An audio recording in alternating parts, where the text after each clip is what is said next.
mountain backcountry today, doing some trail running. You know, a lot of people have asked me, why do I train? Why do I do this stupid stuff? Why am I on a Monday afternoon, 12,500 feet in elevation after running for the last 3 hours? And I'm still not even probably 3/4 of the way there. Why do I do it? Is it to get stronger or faster or build work capacity? And honestly, the answer is no.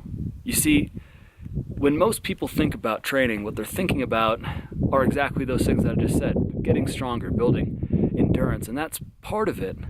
But there's something more important that you gain from training, especially in this way, and that's things that have almost become lost to my generation. Concepts and words that are disappearing from our vocabulary, like self-discipline, character, mental resiliency, things that are hard lessons to learn. They're not easy in any way. You see, when you're in any training session and you're trying to progress, you're going to get to a point in that training session where there's a small voice in your head that's telling you to give up. And at that point, you only have two choices. You can give up and give in to that voice that's telling you to quit, or you can push through. And when you push through, that's when you become stronger mentally. That's when you build mental resilience, when you push through and say no to your own mind that's giving you doubts. The voice that says things like, "I'm tired, we've come far enough, this is good enough for today. You know, we trained harder yesterday, this is fine, let's go home, let's call it a day." When you're able to take control of those thoughts and push through, not only are you going to get stronger, faster, and build more endurance, but you're training your mind to take control of the rest of your body. I mean, if your mind tells your body it's not going to give up, it's not going to give up. We're far more capable than we imagine that we are, because we set these mental limitations on what we think we're capable of doing, when that's in reality not the case. I can guarantee you that if you put your mind to something and you want something bad enough, you can do it. The only reason you're not is you're giving into those voices that are telling you that you can't. Why is this more important to me than getting stronger, faster, building more endurance? I'm not a professional athlete. You know, it's not my job to be in better shape today than I was yesterday. You see, the reason why that's more important to me than everything else is the fact that that voice doesn't just show up when you're doing an intense training. It'll show up in other parts of your life too. Things that are really important. Things like your career, your family, your relationships. There's going to be times that those goals that you set for yourself in those areas of your life, things are going to get tough. Things are going to get really difficult. And that same voice is going to show up. And it's going to say, you know what? We've come far enough. This is fine. I'm okay with this. Or this is too difficult. I'm going to call it quits. I'm just going to walk away from all of this. That's the exact same concept. You only have two choices in that situation. You're either going to give up and give in to that little voice telling you to quit, or you're going to push through and say no. And the more that you do that, the more that you push through, the more likely you are to push through and succeed fighting against that voice in the future. If I'm able to simulate those situations in a low-stakes environment, training is giving up in training.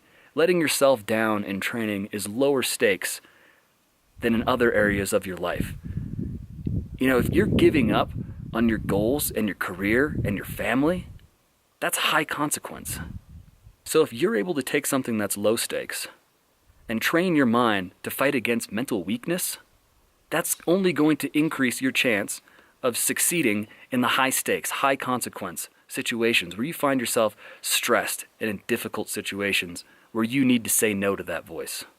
So why is it that mental resiliency isn't something that's commonly talked about, people discussing the best ways to train it? And to be honest, I think that not only is it somewhat of an abstract concept and it's different for every single person, the biggest reason is the fact that the only way that you can truly train it is to put yourself into situations that are incredibly difficult for you.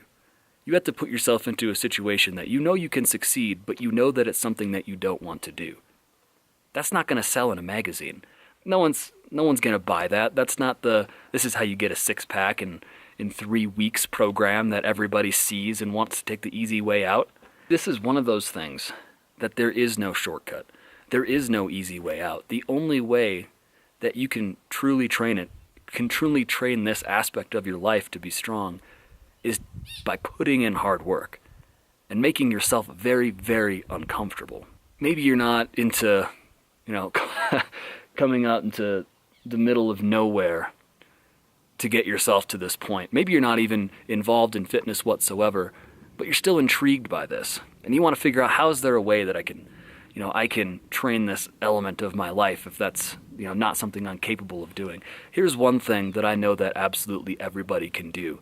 They can get you face to face with this little voice instantly. What you're going to do is go to your bathtub, fill it with cold water, and put ice in it. Now you're going to walk to the edge of that ice bath, and without hesitation, you're going to get in.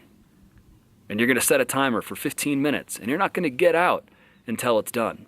I can guarantee you that voice is going to be screaming at you not to get in, and it's going to be screaming at you the entire time that you're in there to get out.